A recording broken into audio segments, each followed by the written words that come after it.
지난 23일에 태국 방콕에서 예정되어 있던 레스터시티와의 프리시즌 경기 취소 이후에 토트넘은 이미 태국을 떠나서 싱가포르로 장소를 이동했습니다. 호주와 태국, 싱가포르를 순회하면서 한 경기씩 치르는 일정이었기 때문에 우천으로 경기가 한번 취소된 이상 다시 일정을 잡기가 불가능했던 건데요.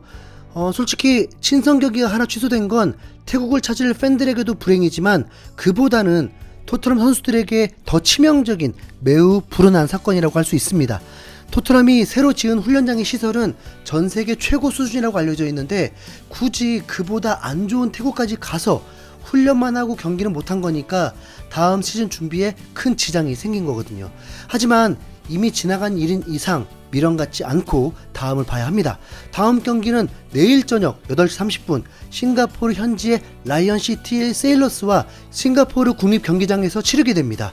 손흥민은 프리시즌 첫 친선 경기에서 부상과 훈련을 이유로 출전하지 못했고 두 번째 경기는 우천으로 취소되면서 프리시즌 들어서 단 한 경기도 하지 않았는데요.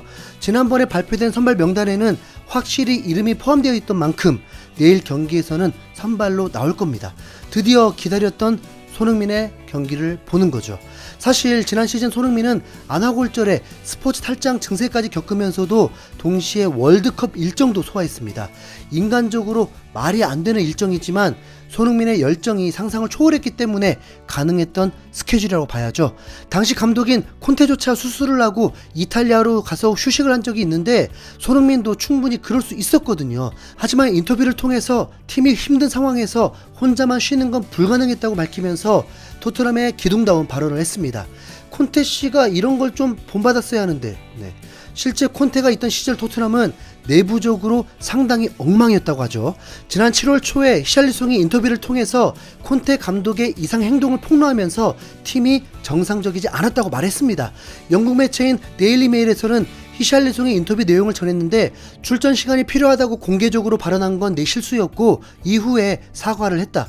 콘테는 나를 징계할 수도 있다고 말했고 나를 내쫓기까지 했다. 그는 자신이 사령관이라는 것을 보여주기 위해 그런 행동을 했다. 그게 그의 방식이다. 거의 2시간 동안 모든 사람들 앞에서 나를 혼냈다라면서 콘테가 선수단 앞에서 공개적으로 히샬리송에게 2시간 동안 망신을 줬다면서 과거 만행에 대해 폭로했던 겁니다. 이 사건은 히샬리송도 인터뷰로 콘테와 스텔레니를 저격한 적이 있으니까 어느 정도 이해를 할 수 있다고 해도 최근 로메로까지 인터뷰를 통해서 콘테 감독 시절을 저격해서 화제입니다.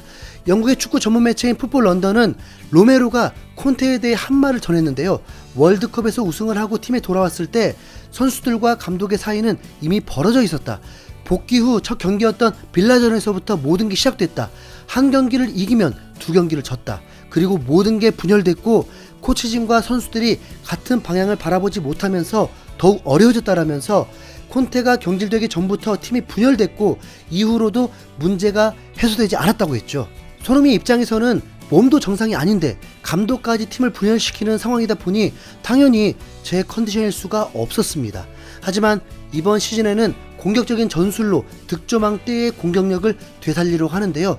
영국의 톰 바클레이 기자의 보도에 따르면 토트넘의 새로운 주전 멤버가 결정됐는데 프로, 로메로, 데이비스, 우도지의 포백과 비수마, 호이베르, 메디슨의 미드필더, 쿨루셉스키, 케인, 손흥민의 3톱입니다. 여기에 벤탄쿠르까지 부상에서 회복하면 분명 챔스권도 꿈이 아닌 현실이 될 겁니다. 작년에도 월드컵 이전까지 토트넘의 성적은 무려 리그 3위까지 올라갔으니까요. 새 감독 체제 하에서 새로운 마음으로 손흥민 중심의 공격 축구로 밀고 나가서 내년 챔스에서 이강인, 김민재, 손흥민이 모두 우승을 놓고 겨루면 좋겠네요.